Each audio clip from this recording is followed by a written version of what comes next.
Thank you very much for having me again today. I will be discussing with you a very interesting report findings that we did on Saudi Arabia.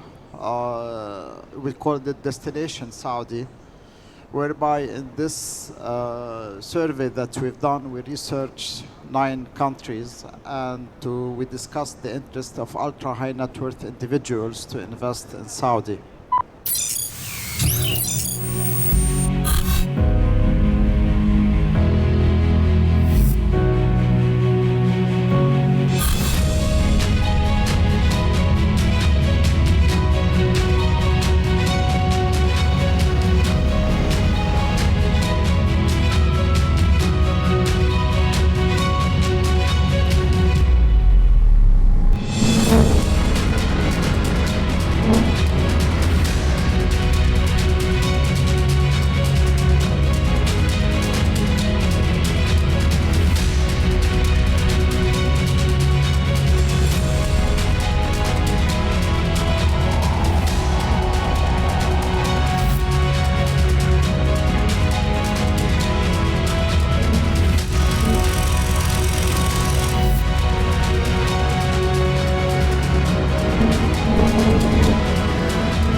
So, Saudi Arabia is a country which is a very young population.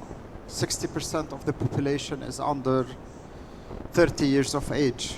And I've just known this morning that also in Pakistan, 65% of the population is also a very young population, below 35 years of age. And the population is about to reach 35 million by 2025 and 40 million by 2040. At the moment, Saudi represents 58% of the population and the remaining are expats. The growth in the GDP has been showing since the launch of the vision back in 2016, and we're expecting a GDP growth at about 4.2%.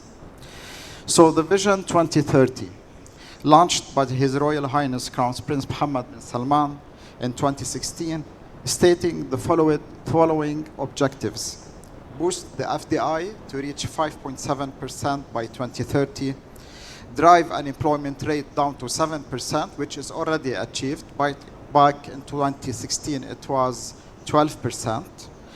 Rank Saudi around at the 15th largest economy. Today, Saudi Arabia is at 17th largest economy in the world.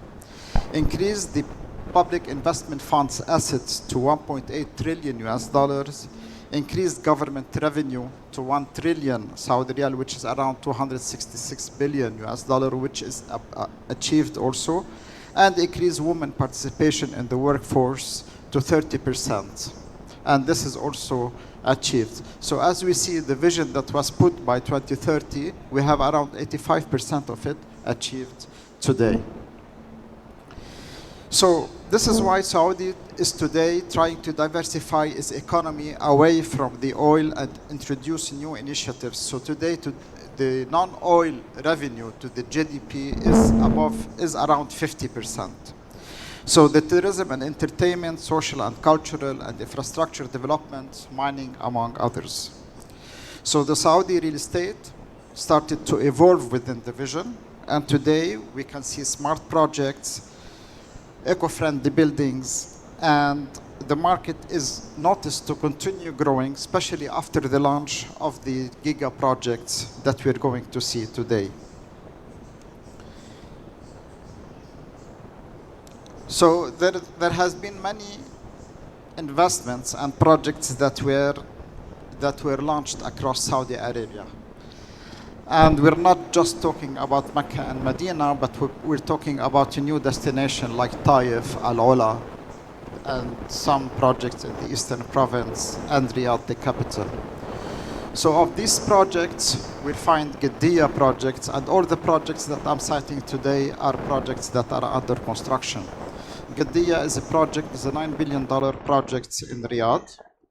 You have also the Raya Gate. This is one of the cultural projects that are being launched, and today they are started to sell. This is where the most, a lot of branded residences are being developed at the moment. It's a 63 billion US dollar project. You have New Murabba. The New Murabba is a futuristic city within Riyadh also.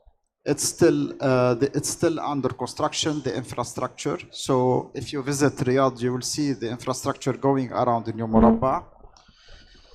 You have the Mohammed bin Salman non-profit city, or we call it MISC, and it's a non-profit city where you'll find mixed-use development, houses, shops, offices, and university educational within it. You'll have King Abdullah Financial District. Today, if you visit Saudi, you will visit Kaft. It's already 75%, or the phase 1 of the project is complete. You have the Sports Boulevard. King Salman Park, which is the biggest park in the world, is being developed in Saudi Arabia.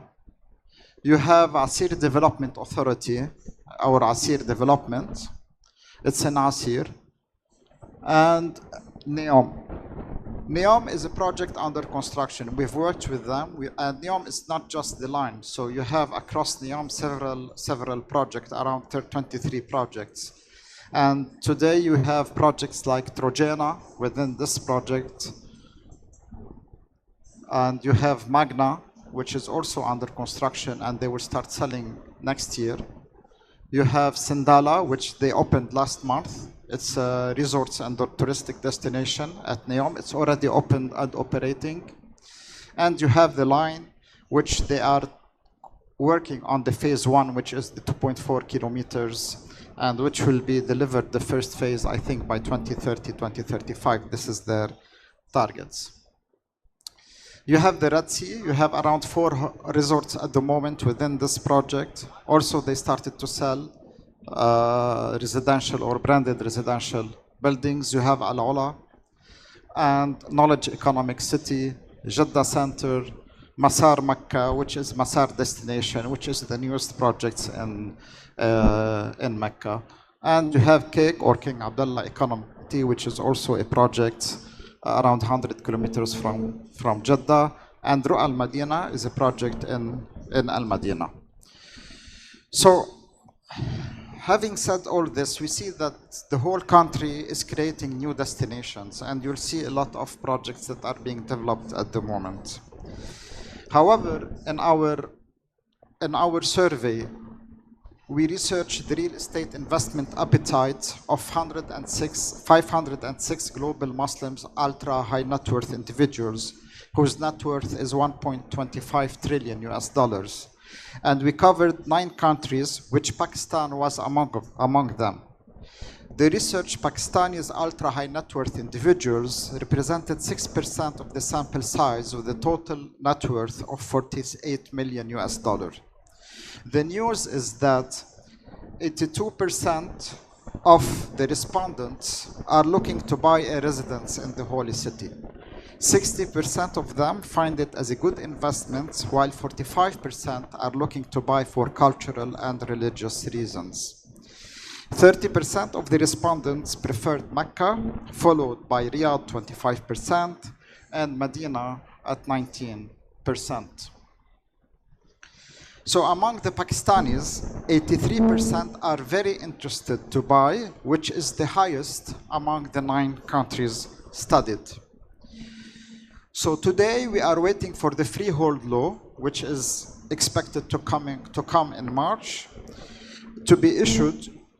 And as 84% of the overall respondents said that they will buy in Mecca and Medina. So looking at the investment opportunities in Saudi,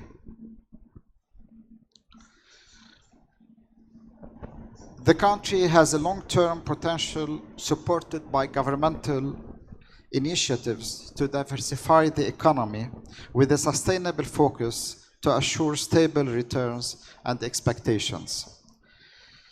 So Saudi Arabia Vision 2030 aims to boost the real estate sector and to attract international investments and promote the country as a global Muslim tourism destination. This aligns with the growth of branded residence reflected in the upcoming pipeline in KSA. So, and this is a very interesting subject because yesterday I was visiting one of the major developers also in Karachi, and he told me that he's planning to start on branded residences, which is a totally new asset class that is expanding all over the world. And in Saudi, as well as in, for example, in some of the projects in Pakistan, we will start to see this asset class coming up in the markets. So in Saudi, the luxury market is experiencing continuous growth, with real estate being one of the most sought after assets among the ultra high net worth. As a result, the number of new branded residences projects has increased, and led by the RIA project, the branded residence market will continue to grow.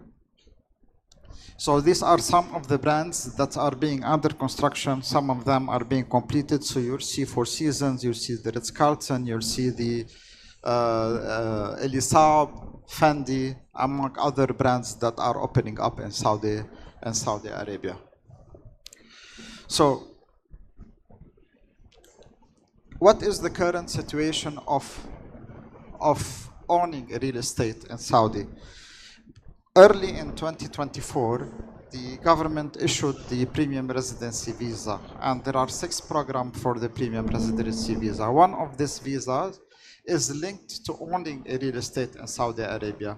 So if you buy with a minimum of 4 million Saudi riyal, you'll be able to have the premium residency visa. But the laws are changing, meaning that we expect that by the end of the quarter 1 of 2025, we'll see more and more, we'll be able to find people who will buy, wherever they are in the world, real estate in Saudi Arabia, in all the cities, Riyadh, Jeddah, Mecca, Medina, Taif, wherever they want to, they are looking to buy. So I would like to thank you for listening to me, and I'm glad to be here today. If you have any questions, please let me know. Thank you.